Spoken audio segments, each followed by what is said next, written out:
या ठिकाणी आल्यानंतर एक मिरवणूक ठेवली होती। ती जर मिरवणूक आम्ही काढली असती तर संध्याकाळपर्यंतही कार्यक्रम सुरू झाला नसता आणि या सगळ्या लोकांचं दर्शन घेता आलं नसतं। म्हणून सगळ्यात पहिल्यांदा आपल्याला विनम्रपणे या ठिकाणी अभिवादन करतो। खरं म्हणजे आज मराठवाडा संकटात आहे, बीड जिल्हा देखील संकटात आहे। मोठ्या प्रमाणात या ठिकाणी दुष्काळाची छाया आपल्याला पाहायला मिळते। अनेक तालुक्यांमध्ये त्या ठिकाणी पाऊस कमी पडल्यामुळे शेतकऱ्यांना मोठी अडचण निर्माण झाली आहे। पण मला एका गोष्टीचं समाधान आहे की यावर्षी आपण निर्णय केला आणि मुख्यमंत्री एकनाथराव शिंदेजी यांच्या नेतृत्वामध्ये 1 रुपयामध्ये पीक विम्याची योजना ही या ठिकाणी आपण जाहीर केली। आणि मला हे सांगताना समाधान वाटतं की आपल्या या जिल्ह्यामध्ये 18 लाख शेतकऱ्यांना पहिल्यांदा विम्याच्या इतिहासामध्ये 25% अग्रिम हे त्यांच्या खात्यामध्ये मिळाली आणि कृषी मंत्र्यांनी स्वतः लक्ष घालून हा विमा सर्वांना मिळाला पाहिजे याकरता प्रयत्न केले। आणि आता येत्या काळामध्ये सगळे शेतकरी जेवढे या दुष्काळामुळे अडचणीत आहेत त्या सगळ्या शेतकऱ्यांना आमच्या एकनाथरावजी शिंदे यांच्या नेतृत्वातील सरकार पूर्णपणे मदत करेल।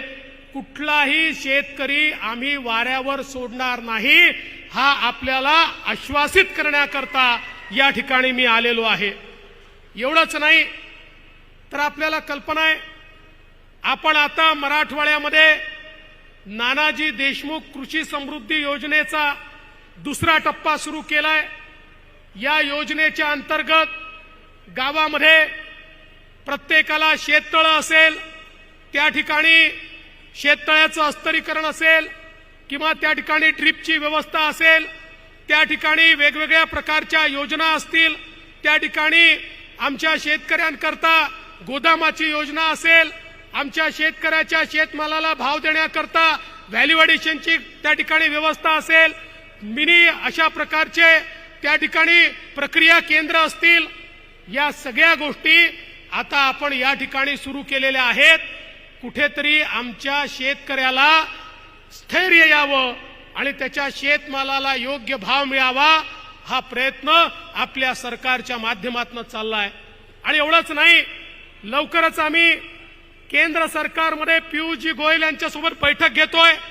आमच्या सोयाबीनचा भाव वाढला पाहिजे, आमच्या कापसाचा भाव वाढला पाहिजे याकरता देखील केंद्र सरकार सोबत बैठक घेऊन आमच्या शेतकऱ्याला जो काही माल त्याच्याकडे आहे त्या माध्यमातून उचित दिलासा मिळाला पाहिजे अशा प्रकारचा प्रयत्न आपण करतो। मला एका गोष्टीचा अजून उल्लेख केला पाहिजे, आमच्या शेतकऱ्यांची सातत्याने मागणी असते ती आम्हाला दिवसा 12 तास वीज मिळाली पाहिजे। ही दिवसा 12 तास वीज मिळाली तर आमचा शेतकरी आपल्या हाडाचं काळं करतो, रक्ताचं पाणी करतो आणि त्या ठिकाणी आपल्या मेहनतीतून शेतमाल पिकवू शकतो।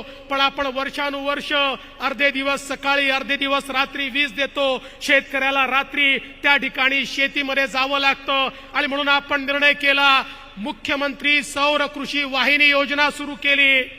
आता या योजनेच्या अंतर्गत कृषी वाहिनी आपण सोलरवर करतोय आणि या माध्यमातून आमच्या शेतकऱ्यांना दिवसा 12 तास अखंडित वीज ही 365 दिवस आपण देण्याचा निर्णय घेतला।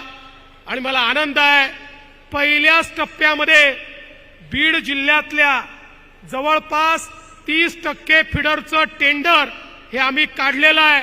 पुढच्या 3 महिन्यात अजून 30% फिडरचं आम्ही टेंडर काढू आणि पुढच्या वर्षापर्यंत बीड जिल्ह्यातल्या सगळ्या फिडरवर आम्ही सोलरायझेशनचं काम सुरू करू। 2 ते 2.5 वर्षामध्ये बीड जिल्ह्यातले सगळे फिडर हे सोलर फिडर असतील आणि बीड जिल्ह्यातल्या सगळ्या शेतकऱ्यांना दिवसा 12 तास अखंडित वीज ही त्या ठिकाणी देण्याचं काम हे आपल्या सरकारच्या माध्यमातून या ठिकाणी निश्चितपणे आपण करणार आहोत।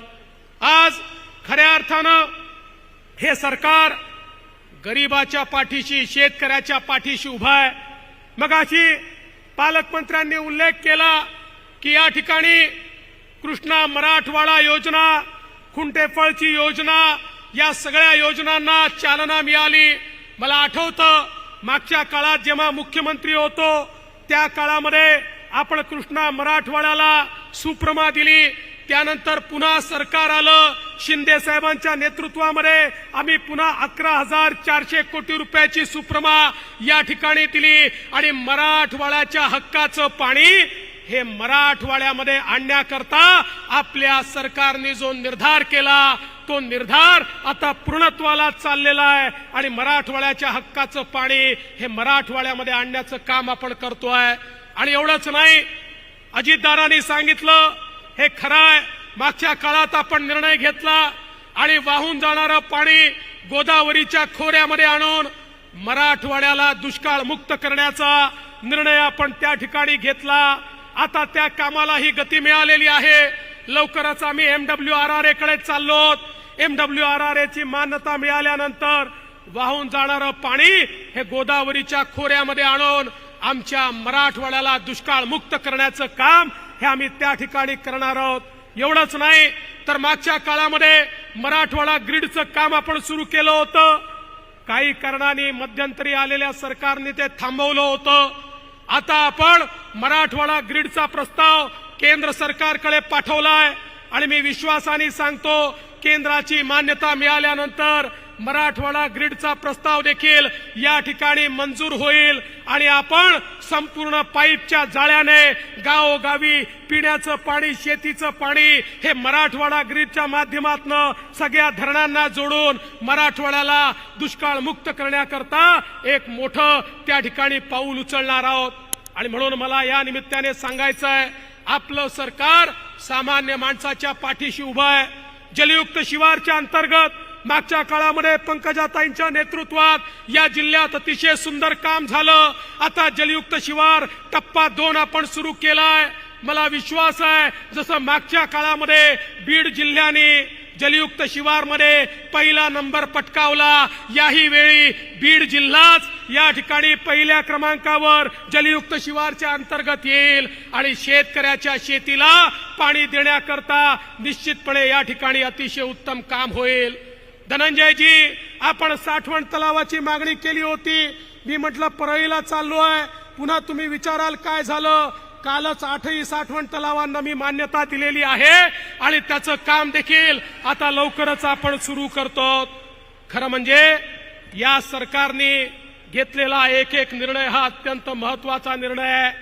आज इतक्या मोठ्या प्रमाणात माता भगिनी या ठिकाणी आहे।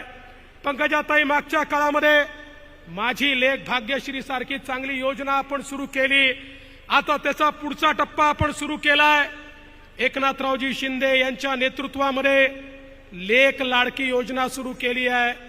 ज्या घरामध्ये मुलगी जन्माला येईल ते घर लखपती झालं पाहिजे। मुलगी जन्माला आली की 5,000 रुपये, ती पहिल्या वर्गात गेली की 5,000 रुपये, ती 7व्या वर्गात गेली की त्या ठिकाणी 8,000 रुपये, ती 11व्या वर्गात गेली की 8,000 रुपये आणि ती 18 वर्षाची झाली की 75,000 रुपये, असे 1,00,000 रुपये ज्या घरामध्ये मुलगी जन्माला येईल ते घर लखपती करण्याचा निर्णय आपण या ठिकाणी घेतलेला आहे। आणि एवढंच नाही तर एक अजून निर्णय घेतलाय, आमच्या माता भगिनींनी त्या निर्णयाचं मोठं स्वागत केलं आहे। आता आमच्या माता भगिनींना एसटी मध्ये जो काही प्रवास आहे तो माता भगिनींकरता 50% तिकिटामध्ये आपण केलाय। 50% मोफत माता भगिनींनी मुख्यमंत्र्यांचं टाळ्या वाजवून स्वागत केलं पाहिजे की माता भगिनींना आता 50%च पैसे लागतात। आणि आता घरच्या लोकांना सांगितलं पाहिजे की आता तालुक्याच्या ठिकाणी, जिल्ह्याच्या ठिकाणी जायचं असेल तुम्ही घरी बसा, मी जाऊन येते, कारण मी गेली तर अर्ध्या पैशातच काम होतं, हे सांगण्याची आज आवश्यकता या ठिकाणी आहे। महात्मा फुले जनआरोग्य योजना, एकीकडे देशाचे पंतप्रधान मोदीजींनी 5 लाखापर्यंतचा इलाज मोफत केला, तर दुसरीकडे एकनाथरावजी शिंदे यांच्या नेतृत्वामध्ये आपल्या सरकारने महात्मा फुले जनआरोग्य योजनेमध्ये 5 लाखापर्यंतचा इलाज मोफत केलेला आहे। त्याच्यामध्ये आता कुठली अट नाही, 12 कोटी लोकांना मोफत इलाज देण्याचं काम हे या ठिकाणी आपण करतोय। एवढंच नाही तर आता आपण महाराष्ट्रामध्ये मोदी आवास योजना सुरू केली आहे आणि मोदी आवास योजनेच्या अंतर्गत 10 लाख घरं ओबीसी करता या ठिकाणी बांधण्याचा निर्णय हा आपल्या सरकारने घेतलाय। एकीकडे एससी एसटी करता आपण घरं बांधतोय, ओपन करता बांधतोय, पण ओबीसी करता 10 लाख घरं हे आपल्या सरकारच्या माध्यमातून या ठिकाणी बांधण्यात येत आहेत। एवढंच नाही, आमच्या अंगणवाडी सेविका असतील, गटप्रवर्तक असतील, आशा सेविका असतील, सगळ्यांच्या मानधनामध्ये 1500 ते 1700 रुपये वाढ आपल्या सरकारने या ठिकाणी केली आहे। जे निराधारचे लोक आहेत त्यांना 1000च्या ऐवजी 1500 रुपये पेन्शन करण्याचा निर्णय आपण घेतला आहे आणि या व्यतिरिक्त मोठ्या प्रमाणात आमच्या मुलांच्या स्कॉलरशिपचे पैसे देखील वाढवण्याचं काम हे आपल्या सरकारने या ठिकाणी केलेलं आहे।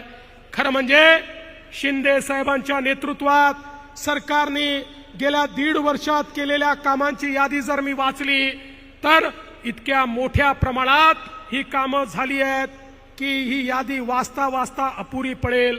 पण या निमित्ताने आज एक मागणी धनंजयजी तुम्ही पण केली आहे, पंकजाताईंनी पण केली आहे, ती म्हणजे वैद्यनाथाचं जे विकास आराखडा आपण तयार केलाय त्याला केंद्र सरकारने देखील पैसे दिले पाहिजेत। माननीय मुख्यमंत्री निश्चितपणे त्याची शिफारस करतील आणि मी स्वतः त्या ठिकाणी जाऊन मोदी सरकारकडनं तो आराखडा मंजूर करून आणेन आणि आमच्या वैद्यनाथाला या ठिकाणी प्रसाद योजनेच्या अंतर्गत निश्चितपणे जे काही काम या ठिकाणी करण्याची आवश्यकता आहे, जो काही कॉरिडॉर करण्याची आवश्यकता आहे, तो कॉरिडॉर निश्चितपणे आपण तयार करू। खरं म्हणजे वेळ खूप झालाय, मुख्यमंत्र्यांचं भाषण देखील ऐकायचं आहे, पण या निमित्ताने एवढंच सांगतो, आम्ही तिघं एकत्रित आलोत आणि आम्ही तिघं एकत्रित आल्यानंतर आमच्या मनामध्ये एकच ध्यास आहे, महाराष्ट्राचा विकास, महाराष्ट्राला पुढे घेऊन जाण्याचं काम आम्ही करतोय। पण काही लोकांना ते नको आहे, त्यामुळे ते लोक रोज ज्या प्रकारचे बेताल वक्तव्य करतात आम्ही त्याच्याकडे लक्षही देत नाही। आता काल परवा 4 राज्याच्या निवडणुका झाल्या। आता निवडणुकांमध्ये सीएम साहेबांना आणि मला प्रचाराला बोलवलं, आम्ही प्रचाराला गेलो, आम्ही गेलो तिथेही चांगला विजय मिळाला। आता काही लोकांना तेही पोटात दुखतं, म्हणाले तुम्ही दुसऱ्या राज्यात का गेले? अरे तुम्हाला बाजूच्या घरात कोणी बोलवत नाही, आम्हाला दुसऱ्या राज्यात बोलवतात, तर तुमच्या पोटामध्ये का दुखतं? हा माझा सवाल आहे। आता पुढच्या वेळेस तर अजितदादांना देखील घेऊन जाणार आहे, म्हणजे 2-4 सीटा दादा अजून वाढतील। पण हे सगळं झालं तरी आमचं लक्ष कुठे आहे? आमचं लक्ष हे महाराष्ट्रामध्येच आहे। या महाराष्ट्राला सुजलाम सुफलाम केल्याशिवाय आम्ही शांत बसणार नाही। इथले दीन दलित गोर गरीब आदिवासी शेतकरी शेतमजूर या प्रत्येकाच्या जीवनामध्ये परिवर्तन केल्याशिवाय आम्ही या ठिकाणी चूप बसणार नाही।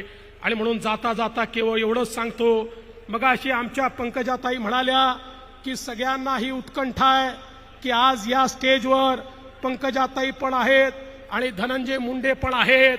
मी दोघांना विनंती एवढीच करेन की तुम्ही असेच एका स्टेजवर राहा आणि आमच्या तिघांची ताकद तुमच्या पाठीशी अशी उभी करू की परळी असेल, बीड असेल, काहीही पाहायची आवश्यकता नाही। आम्ही पूर्ण ताकदीने ताई तुमच्या पाठीशी आहोत आणि तुम्ही सगळे जर एकत्रित राहिलात तर परळीचंही कल्याण होईल, बीडचंही कल्याण होईल आणि महाराष्ट्राचंही कल्याण होईल। आणि म्हणून हा मंच असाच आम्हाला दिसत